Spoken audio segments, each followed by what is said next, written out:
大家好，我是超子。平时大虾我们都是直接煮着吃，这样做不仅容易煮老，而且做出来味道不够鲜美。今天给大家分享新吃法，比水煮好吃，比油炸健康。做法非常简单，话不多说，接下来开始操作。花20块钱买了1斤活蹦乱跳的大虾，首先用剪刀剪掉虾须、虾腔，用牙签挑出虾味，去掉虾的奥利给，然后再挑出虾线，这样处理整个虾就很干净了。用这种方法将所有的大虾处理完。全部处理好以后，放入盆中，加入清水清洗2遍，彻底洗净。洗好以后，稍微控水备用。准备1小块生姜，去皮切成薄片；2根小葱，洗净切成长段；少许洋葱，切成细丝。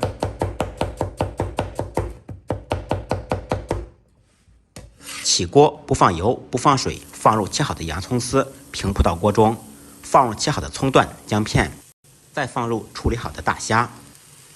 准备1瓶82年的拉菲啤酒，开瓶以后先偷偷的喝一口，看一下有没有过期，然后倒入啤酒，啤酒不要没过大虾，有一点就可以了。用啤酒代替清水，不仅可以使虾更鲜嫩，还可以去除虾的腥味。盖上盖子，开中火，焗3分钟左右。利用这个时间兑下料汁，准备4-5粒大蒜，趁其补备，拍匀剁碎。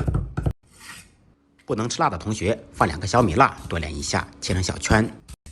再来少许迷人的小葱花，切好的小料浇上热的葱油，呲一下，香味就出来了。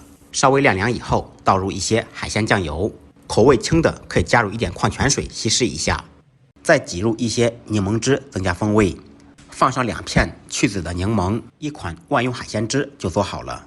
3分钟以后，掀开盖子，大虾已经变成了红色，锅底基本上没有汤汁了。然后简单翻炒扒拉2下。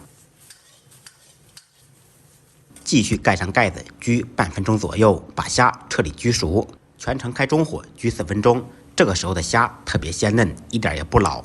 这种做法相对于水煮来说，虾肉更加 Q 弹，而且营养不流失，比油炸更鲜美、更健康，原汁原味，没有腥味。把焗好的大虾摆入盘中，倒入调好的5清料汁，一道鲜香味美、酸辣开胃的捞汁大虾就做好了。学废的同学赶紧收藏起来，动起手来做一下吧。不好吃，您提着大虾来找我。喜欢本视频的可以动动您发财的小手，点个关注，点个赞。再忙再累，记得按时吃饭。下期视频见，拜拜。